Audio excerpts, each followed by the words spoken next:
একটা photo card যেটা আমি বানাইনি, আমি বলার আগে সেটা 2 সপ্তাহ ধরে লাখ লাখ শেয়ার হয়েছে। আমার কাছে অজস্র স্ক্রিনশট আছে, দুনিয়ার পুরুষরা এটিকে শেয়ার করেছেন।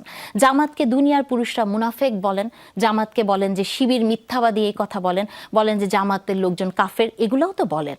আপনি কি কখনো দেখেছেন কোনো পুরুষের বিরুদ্ধে জামাত মামলা করেছে টকশোতে কথা বলার জন্য?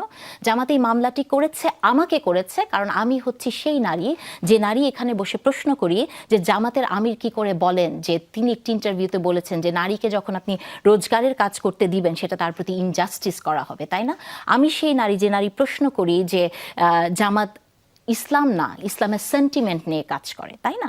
বা জামাতের তো কেস করা দরকার ছিল সেই মৌলানা ভাসানীর উপর, কারণ তিনি বলেছেন যে নীল নদের পানি যেমন নীল নয়, জামাতি ইসলামের ইসলাম তেমন ইসলাম নয়, তাই না? তাহলে এত যে ওনাদের মানহানি হয়, হ্যাঁ, ওনাদের এই যে হুমকিগুলো ওনারা দেন, আপনি কি মনে করেন